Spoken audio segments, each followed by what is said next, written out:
I welcome you all to this lecture. I think there are 15 participants. I think we can start now. I will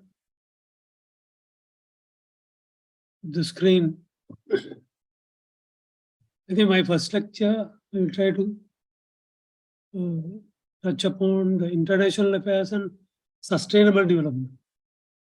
So international affairs is a very broad subject, but if you are interested in pursuing knowledge, it's better. This can be the stepping stone to continue your knowledge in international affairs.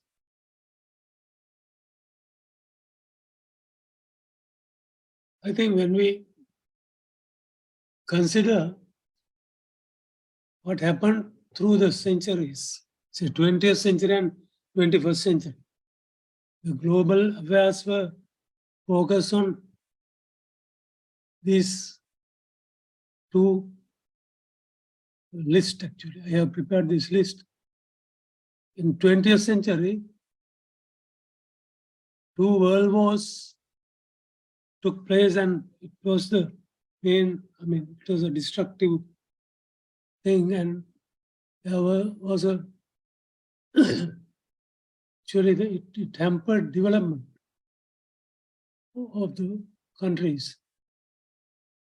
So the emergence of communism and Russian Revolution, establishment of the Soviet Union, then by late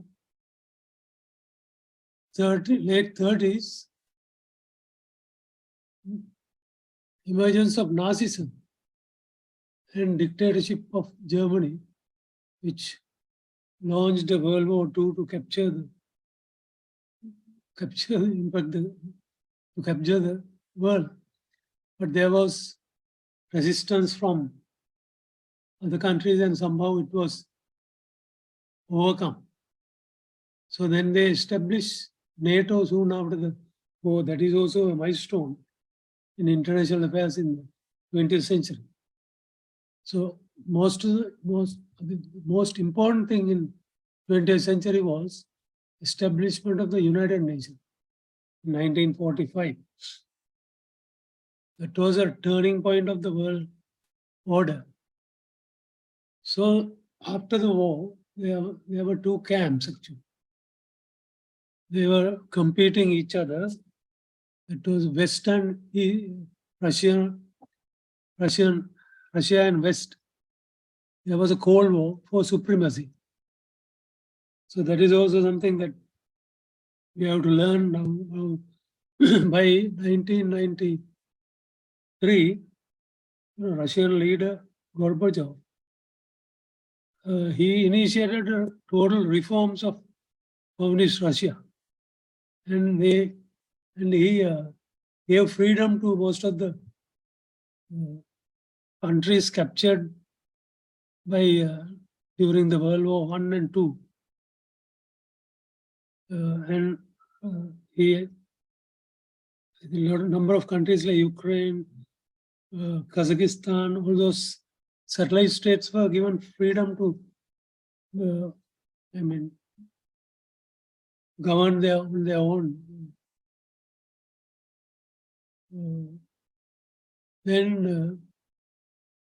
Actually, it saw the end of the Cold War and also the breaking of Berlin Wall. That was a very significant event to unifying 2 Germanys in early 90s.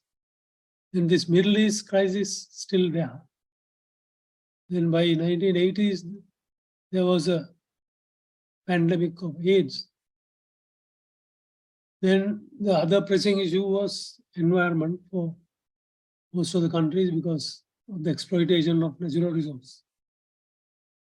So the 21st century, we are now settled with climate issues. Then they established this COP, countries of partners. They meet every year to take decision on the climate change and how to mitigate climate change and global warming. So global warming, CO2 emission and atmospheric pollution. Those are the center stage issues in the world global issues, global platform. Countries argue about climate change and they set standard on emission and also target on reducing greenhouse gases. Then the economy of countries. With the establishment of IMF, with the UN in the middle of last century, countries are supervised by IMF on economic performance. When they're in trouble, they come and try to assist to, I think, come out of that economic adversities. Then we experienced COVID-19. So that was a great setback. Now, even now, the countries have not come to terms with, they have not restored fully into the normals. So they are in a new normal. Then human rights is another center stage issue. Russia-Ukraine war is the latest. And there is US is challenged by China. It is also one of the issues that is discussed among world leaders. But we should not, as a middle non-aligned country, we are not supporting any of these camps. So let us see the next slide. Global and international affairs are same. There are a large number of global summits for international community to meet and address global affairs. Now we all know that every year there is an economic summit, environment summit, peace summit, human rights council is meeting, and those are the routine and global international affairs that are trying to shape the global order. So one of the important declaration was Paris Declaration that in fact affect our, as engineers, we should know what is Paris Declaration. Paris Declaration on aid effectiveness is something that took place in Paris in 2005, because previously they have found that the large number of aid were given to, aid means loans and grants were given to developing countries, but the expected outcomes were not there. So in Paris, global leaders gathered and tried to go through what has happened, review what has happened to the aid and grants given to developing countries. So there are over 100 developing and developed countries agree to change the way they do business. How they do business, that how to utilize financial resources for effective outcomes. That is the main theme of the Paris Agreement. So the Paris Agreement reaffirmed that developed countries should take the lead in providing finance assistance to countries that are less endowed and more vulnerable, while for the first time also encouraging voluntary contribution by other parties. Now, those days, the conditions, all the loans were given on, they are called condition loan. Conditions were very strict. By now, the borrower also has a say in how to spend the funds on and which projects they have to prioritize and get the funds. So there is another organization called OECD, Organization for Economic Cooperation and Development. There are 30 that is also contributing to development of the third world countries. Then there are most important banks which are called multilateral development banks. World Bank, ADB, JICA is a fund, is a Japanese international corporation.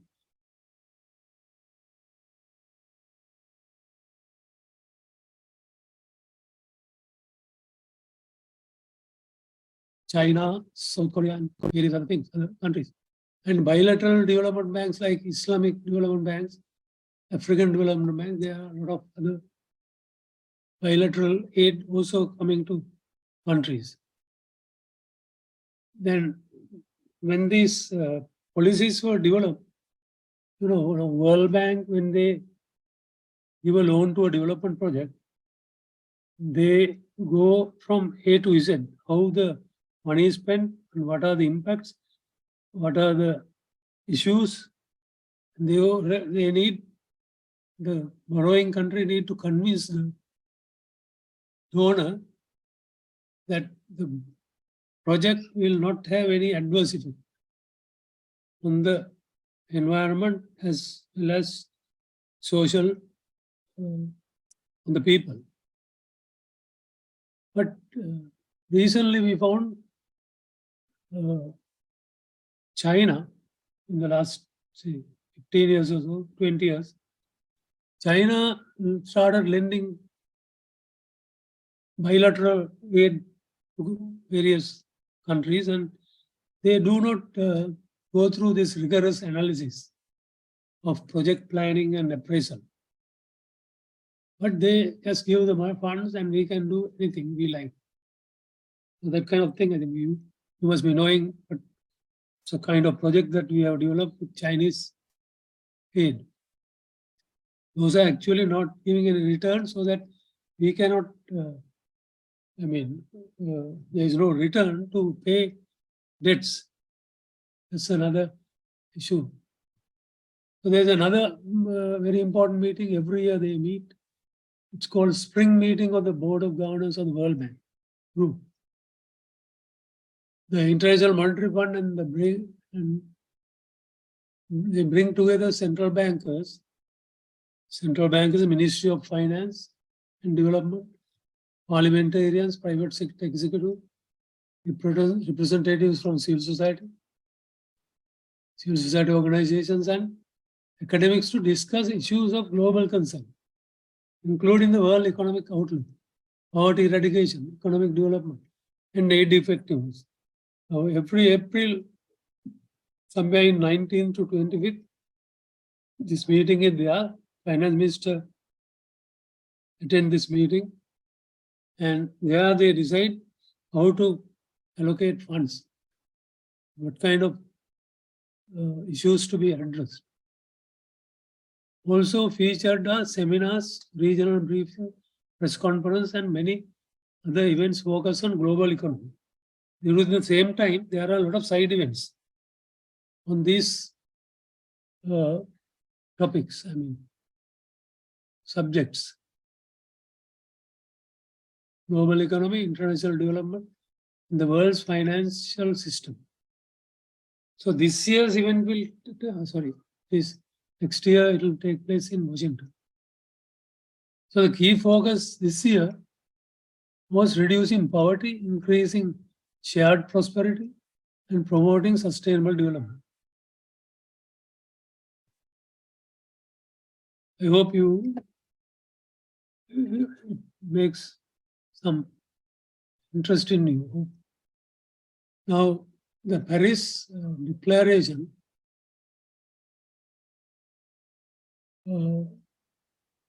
over 200 developing countries agreed to change the way they do business. And main agreements, there were 5 principles they agreed on which they fund developing countries assistance. Number one is ownership. Developing countries set their own development strategies, improve their institutions, and tackle corruption. So that means we have to build our own institutions to absorb international funds, international finance. We should have the capacity.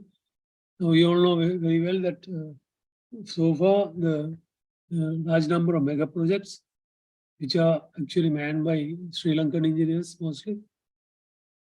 Only a very few inputs were there from the sources, donors. So then number two is alignment.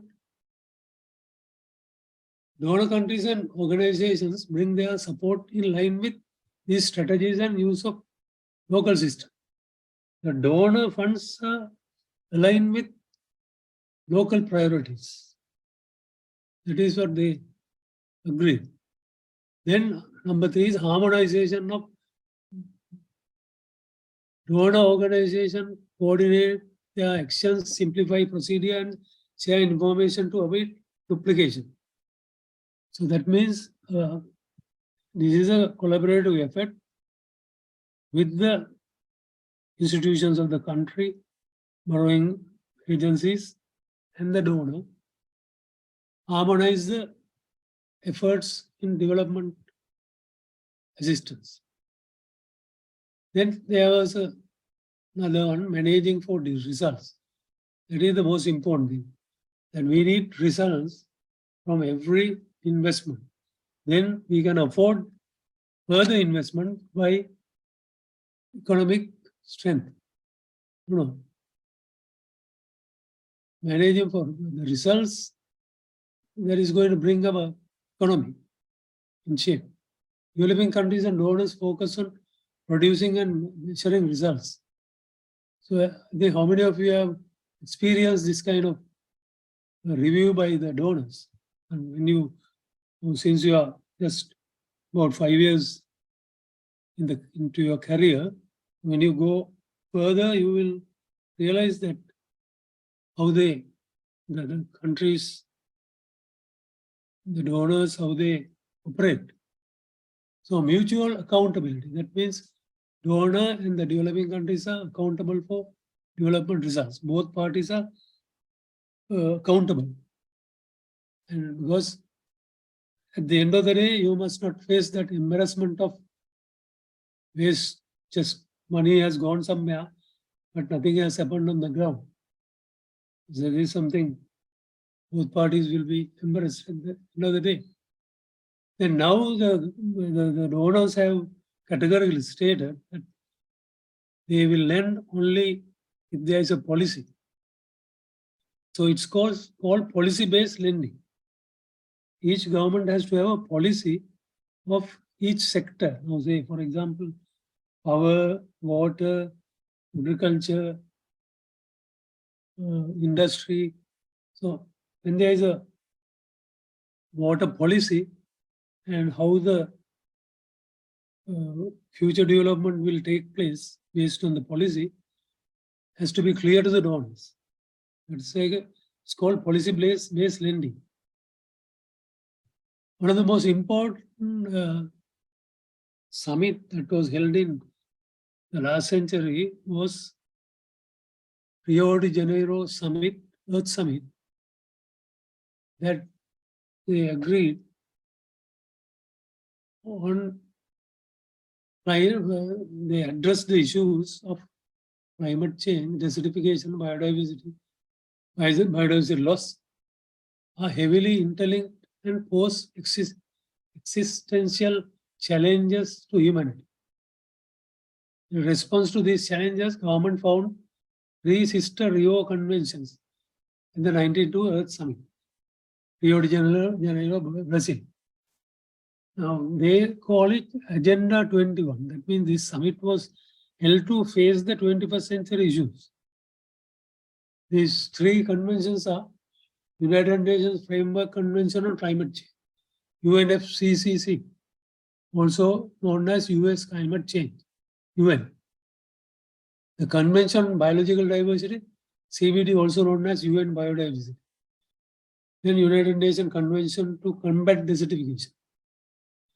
The three Rio Conventions are results of concerns over similar environment and development issues and have sustainable development in their hearts. So in this conference, they set the Millennium Development Goals. Now, I don't know how many of you know about Millennium Development Goals.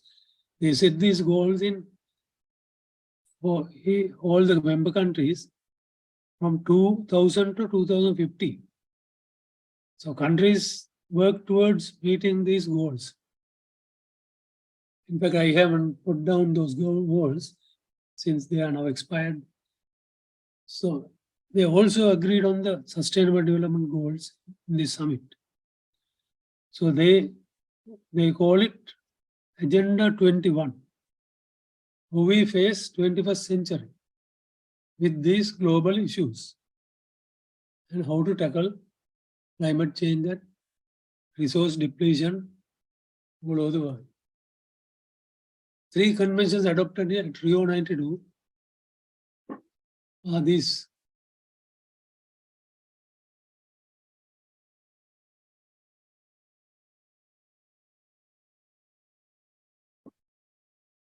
Now you can read through these, I think. Now, all these conventions were ratified by member countries with a declaration. So there is a huge declaration. I can share the declaration with you. Sorry. So Article 21 of the Rio Conventions,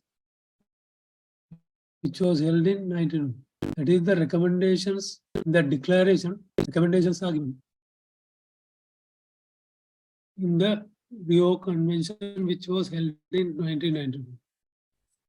So Article 21 is for 21st century.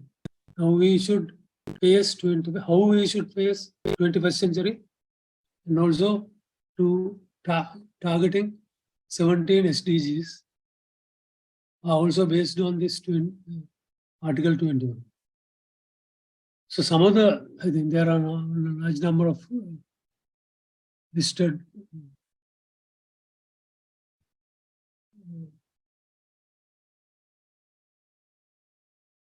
these are the number of things they agreed with the declaration.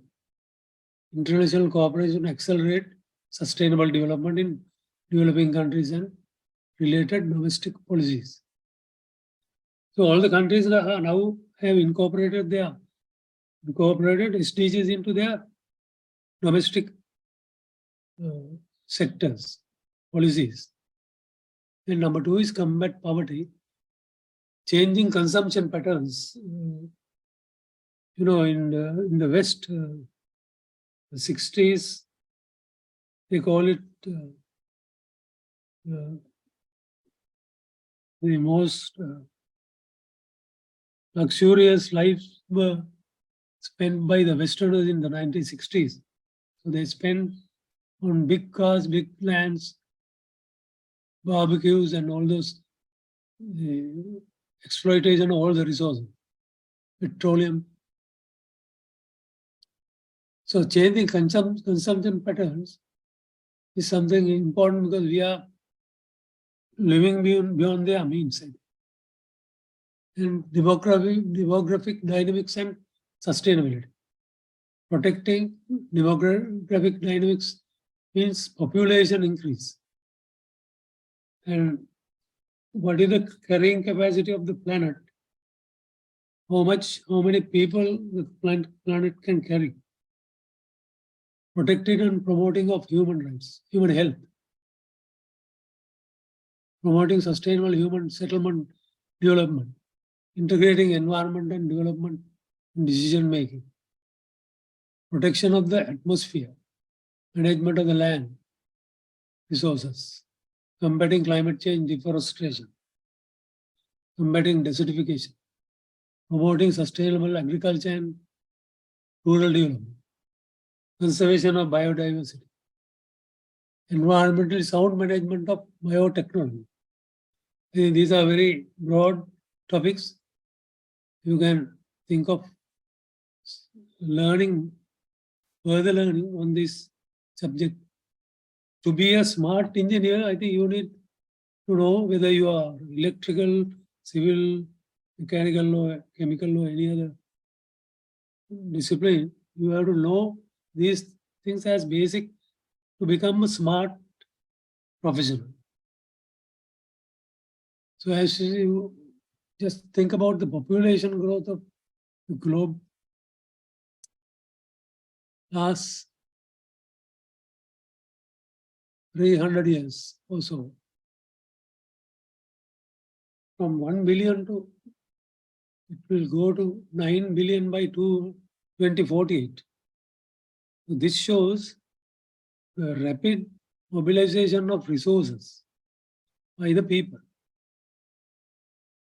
So that's the impact that we have created on the global natural resource base, Earth's resource base. So what is sustainable development? The definition is this. Everybody should know this because engineers are the key profession that we mobilize resources and convert resources. Therefore, it has to be within sustainable limits, meeting the needs of the present without compromising the ability of the future generation to meet their own needs. Now, if we say pollute the planet with plastics, that plastic will never degrade. So the future generation will have a very huge issue in combating plastic pollution. And also, we don't find alternative energy resources, the future generation will have to continue to face the global war. So the guiding principles for long-term global development, there are 3 pillars of sustainable development: economic development, social development, environmental protection. So 3 pillars of sustainable development. Now you can see social, environment, economy. Now the interception, we expect the development has to be bearable to the people, environment as well as the people, and it is equitable. That means the benefit of the development is distributed equally among the population, and also the development is nourishing the economy. So it's a viable, economic become viable venture. Now here in our situation, Sri Lanka's economy is not sustainable. That's why now we are facing this current economic downturn, because we have borrowed beyond our means. Now let us think about the 17 goals. Now 1 to 6, there are 6 goals, actually, which are focused on human rights and fundamental rights: end poverty, end hunger, ensure food security, health, well-being. Number 4, education for all, achieve gender equality. 6, water and sanitation. Now, UN declared water and sanitation are 2 separate human rights in 2010. So 1 to 6 are the basic rights, which are, some of them are human rights, some of them are fundamental rights. So the other set of goals, starting from energy, growth of economy, all these are economy, to focusing on economic development.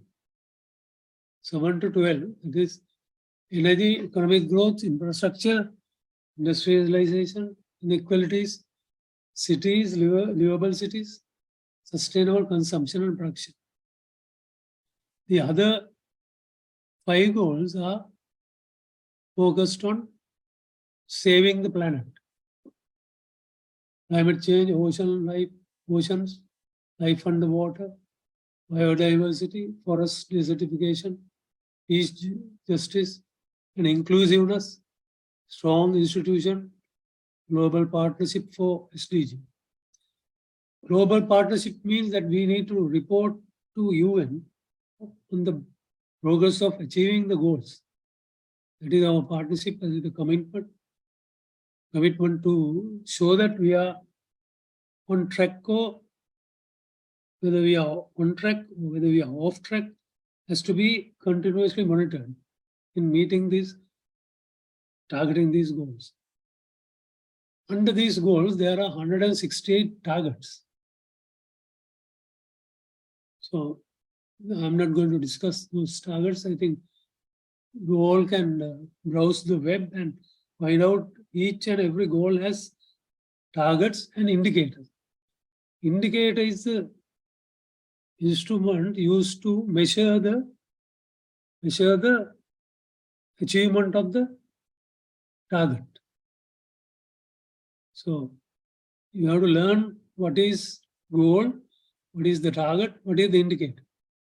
And for water, indicator is the percentage of population using safely managed safely managed drinking water. But the goal is universal access to safely managed drinking water by the population. Then when you, I think most of you will be, I think, joining the chartered engineers in the country. When they plan projects and programs, or when they try to change the surface of the land, they must focus on these sustainability criteria. There are 6 sustainability criteria. The criteria are technical sustainability. That is balanced demand and supply, no exploitation. Now, if we continue to exploit, say, water resources, we continue to build dams and restore, build reservoirs, there will be impact on the affected parties and all the downstream people. So therefore, these are, you have to think about balanced demand. Balanced demand means we need not supply everything as the demand grows. We need to manage the demand by promoting conservation. Then financial sustainability, stability of the population, stability of the demand, willingness to pay. Now, for the services, people have to pay. So unless they pay, there is no financial sustainability. Without the, if population is not stabilized, there is uncontrolled growth, then there won't be financial sustainability, because there will be a gap, always deficit. The deficit will snowball, accumulate. So social sustainability, cost recovery or cost sharing, application of user pay and polluter pay concepts. I think most of you would have heard about this user pay and polluter pay concept. User pay is that we pay for water, pay for electricity. Then polluter pays means we pay for the wastewater treated by, say, for example, when we discharge wastewater, according to the quantity of wastewater, we have to pay the treatment cost. Then economic sustainability. Sustaining economic development The water has an economic input to the growth. What is one of the main inputs to growth? So you have to learn about financial economy and financial stability. Economy is the macro, the standing of the financial situation of the country. Economy is focused on each and every development scenario. So environmental sustainability is the last one. Sorry, institutional sustainability is also an important. Now, when we develop institutions to handle projects, and if you develop the project and just leave without carrying out operation and maintenance, then there will be, you cannot meet the institutional sustainability. Then environmental sustainability, no long-term negative irreversible effects. So this is a very broad subject. You can also find out examples of side effects of development, which are reversible, not reversible, long-term negative effects.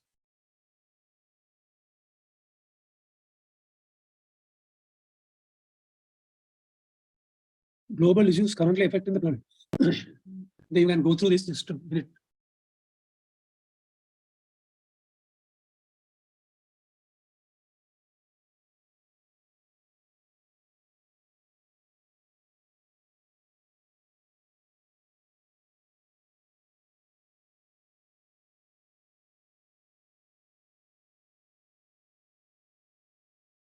Most critical is the health of the planet. We all know that if international community agreed, if we do not maintain our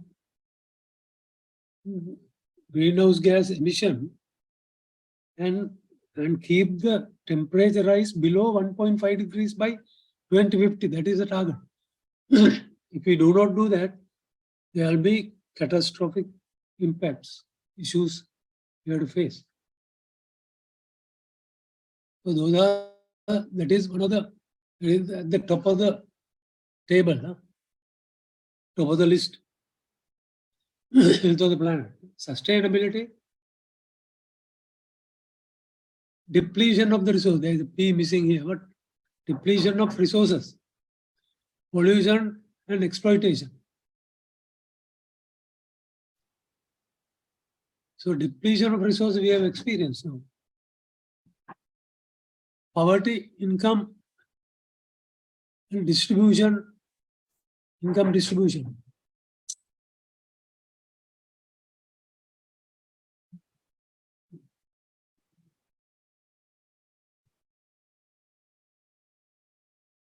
Sorry, poverty is another issue now. After the COVID pandemic, a lot of people have fallen below poverty line.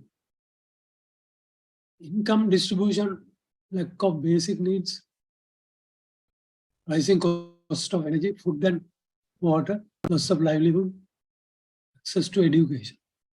So these are the issues. Issues means issues affecting poverty, increase. Poverty is increasing due to lack of these things which I mentioned in this bullet point. Then water, pollution, depletion, degradation of watershed, cost of treatment. Cost of water is rising, then the value of water is reducing. That is a statement that I made during the last World War. It is also something unique. And conflicts like Russia-Ukraine war, destruction to the life, pollution, poverty, disease, in North Korea's nuclear threat by North Korea.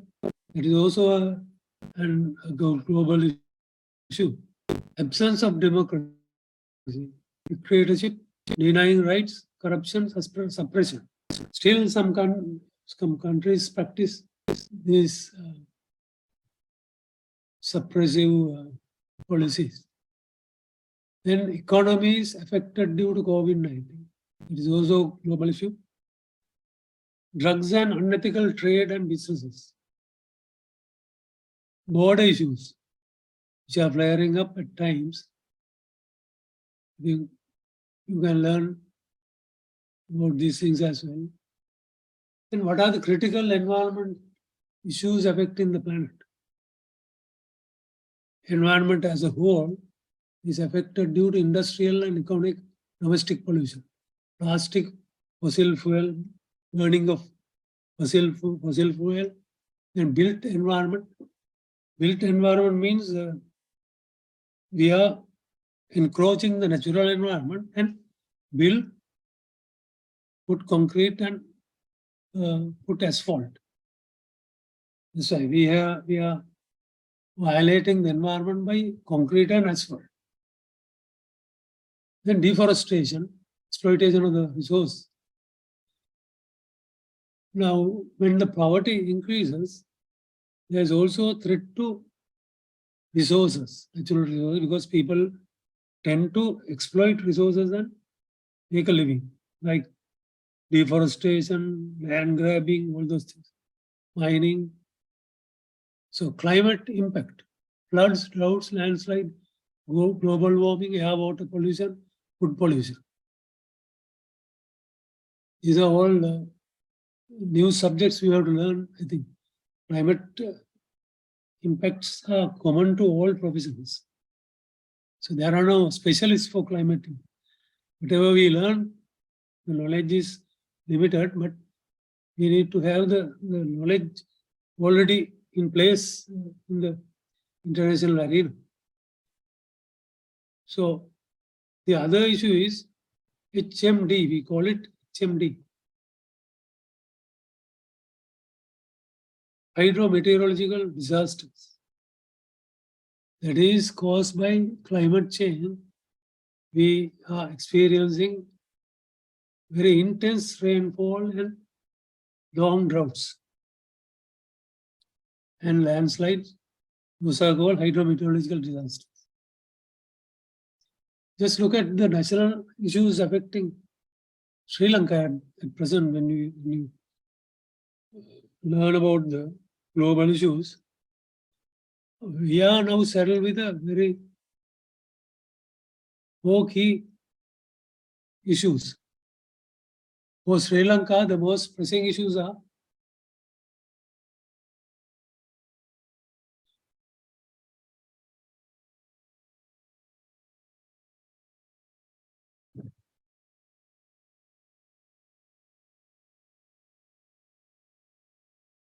hope you are going through this list.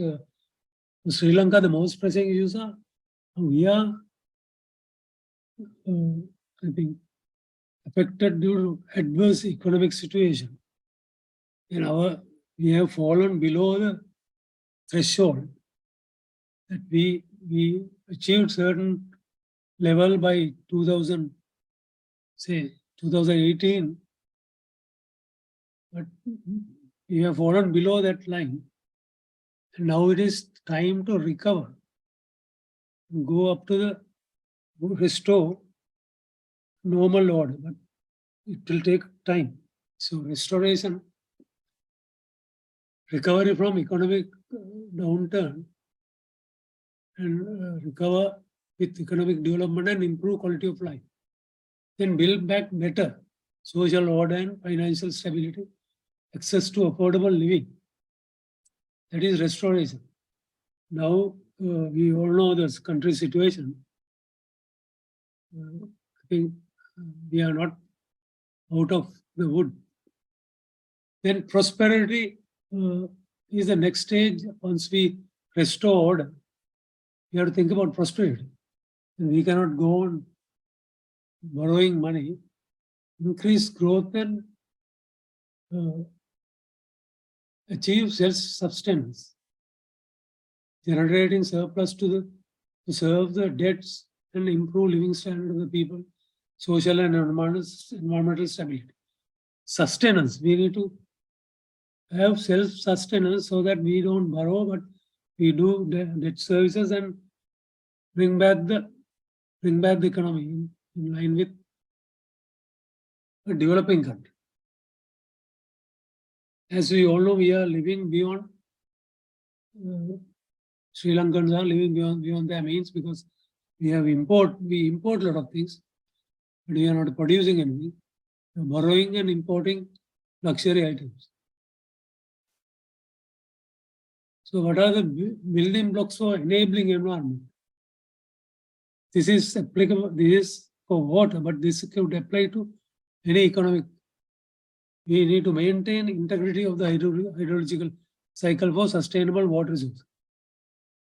So it has to have sector policy, strategy, foresight and anticipation. That is the strategic thinking. Now you need to know what is going to happen in the next 5 years, in the next 10 years. That is what you call sector, so foresight and anticipation, strategic planning and management. Then sector financing, planning, monitoring, reviewing and reporting, capacity development. This applies to all sectors. You can develop your own block diagram for each sector like energy, water, environment, quality of living, etc. So Sri Lanka's future development challenges. These are the challenges that we all face. Sri Lanka need to have a holistic policy on sustainable development. Actually, we are having number of laws for enacted over 200 years by British, Dutch, and Sri Lanka. But they are not enforceable. Enforceable means they are not enforced effectively by people, and people have now become unpleasant with irregular and corrupt practices. Inflation will further risk maintenance of services due to unaffordable cost. Now electricity bill increase, water bill increase. The people are squeezed on their, finances. They won't be able to spend on food sometimes. So rural sector people will face difficulties to pay for maintenance of water, infrastructure, energy. So strategy is to optimize existing resources while protecting from exploitation. That is another challenge. Strategies to optimize existing resources. That means we have certain development. We need to optimize that without going into further development, as we don't have funds or resources, financial resources to expand development. Poverty is increasing, vulnerability of the people also increasing. Current economic downturn and time taken to recover. That's a challenge that we need to know. What is the impact of the current economic downturn and time taken to recover? Sri Lanka's debts surpass GDP. Annual cost of energy is equivalent to half of the foreign exchange earnings. That is a big challenge because we spend 500 million rupees to import energy. Energy means petroleum. Whereas we earn only $10 billion. $500 billion spent on this. This means Sri Lanka's economy is not sustainable. That's a challenge. Now, the other aspect of other point that I want to highlight here, technological development, positive effects and negative effects. Now you can see, you can go through this. I will share this PowerPoint with you all through the years. So, but negative effects are also we need to be, you need to have knowledge on negative effects. We all know we all become IT persons, and if there are no people who can work hands-on activities, there will be issues. But these development, there are some actions by world body,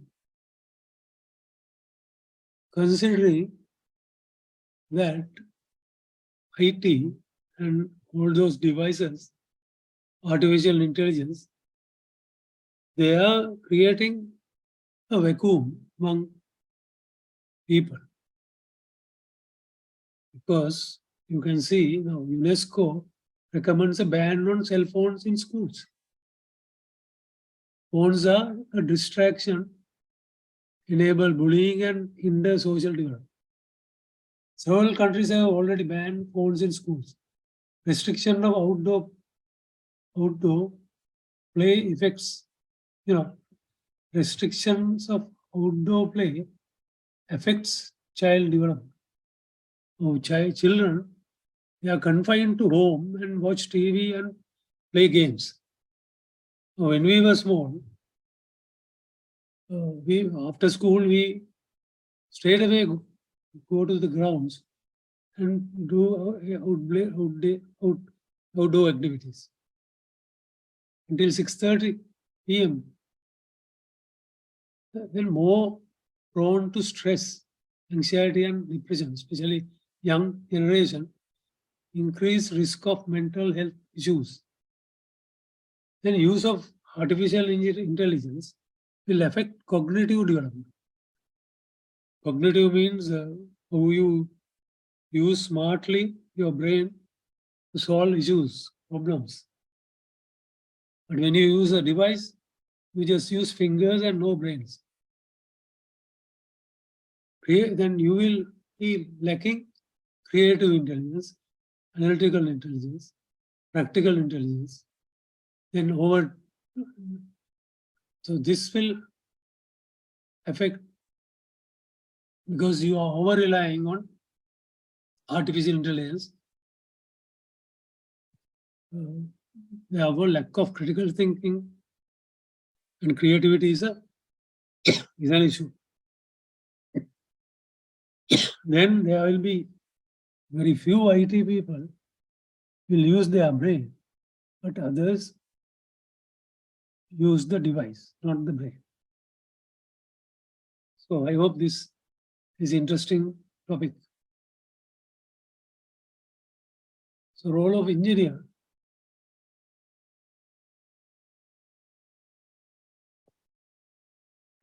Play a key role in shaping our future. They design and build the infrastructure and system that support our communities and economies. As technology continues,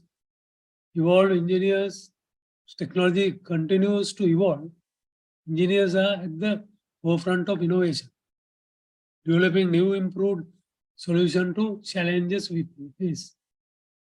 Approach of engineer, 5 decades ago, that means about say 50 years ago, engineers had one track mind. They go and develop. What they do is they develop the project. They just mobilize the resources, develop the project and leave the project for the people and come back home.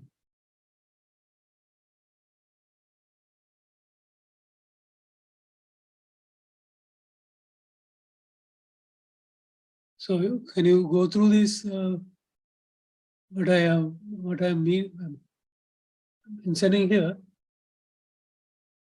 kind of development that took place in 60s and 70s did not consider sustainability, social and environmental safeguards. That is what I'm trying to make a point here. Main reason was the development banks promoted large projects. In the 60s, development brands also did not realize these side effects. For example, World Bank funded 550 large dams. Then people realize there are negative effects of this development. Then they established World Commission on Dams, which is like a court actually. They move from country to country and invite affected parties and record their grievances. Now, grievance redress mechanism. It is also a part of project implementation. Currently, we need to do that. Many projects have failed to produce the outcomes built into the design. I need not explain how, but you also should know. Now, some of the projects, they are not producing the outcomes envisaged during the meeting again. So, many projects have failed to produce outcomes built into design. To be an effective engineer in the society, the broad outlook is required in terms of latest development in technology, social and environmental aspects.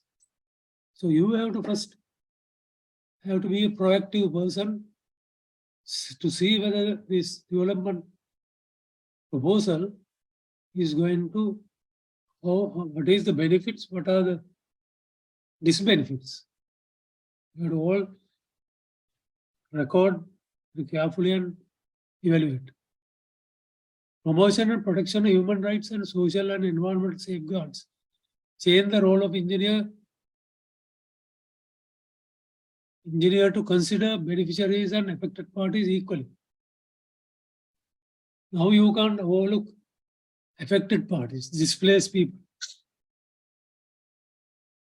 The engineer need to be a good communicator to convince the beneficiaries and affected parties to minimize side effects of major development projects and incorporate mitigation measures for smooth operation to reap maximum benefit of investment.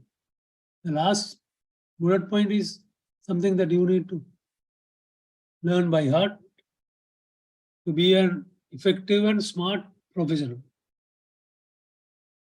So these are the side effects of some of the I'm not going to go through these. Have you ever heard about these side effects? Now we now experience seismic effect of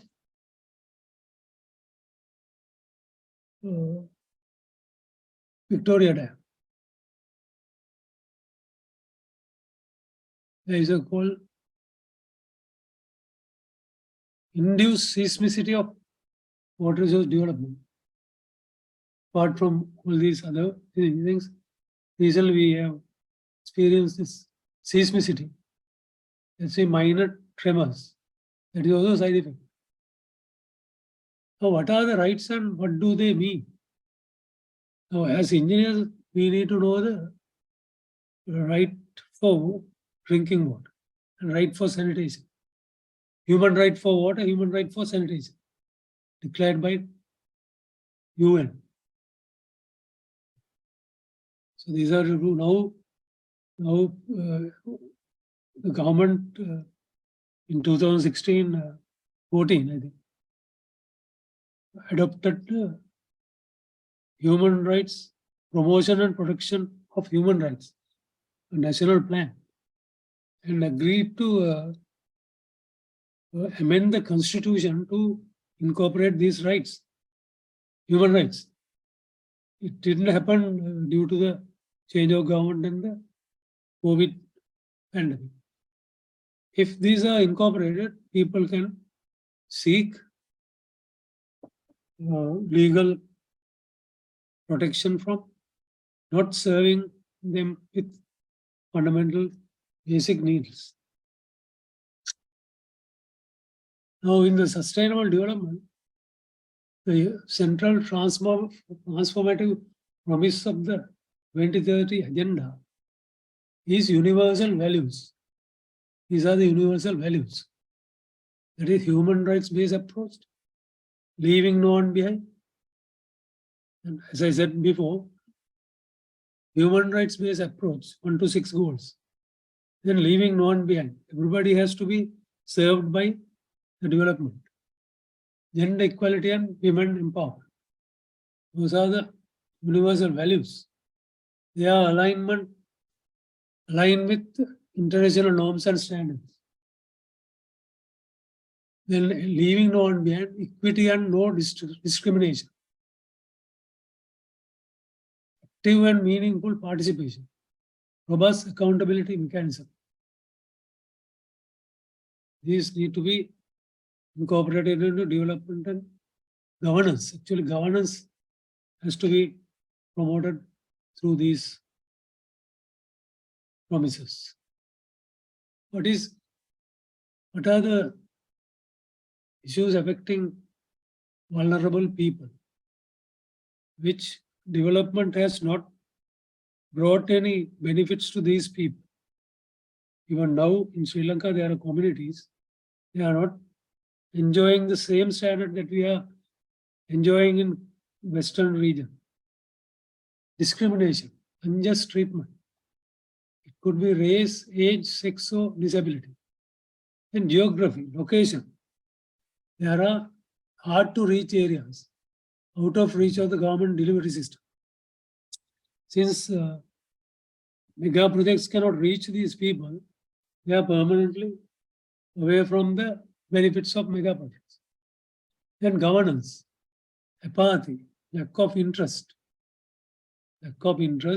of supplying services to these people who are living in very difficult areas like hilltops, jungles, various inaccessible areas. Socioeconomic status. Sometimes there is discrimination to people depending on their social economic status, because they cannot afford, they are poor. So if engineers want to focus on financial viability, you cannot supply the services to poor people who cannot afford to pay the cost. So vulnerabilities and shocks emerge. Some people are affected due to emergencies, climate change impacts, and violence, conflict, displacement. So these 5 most critical issues are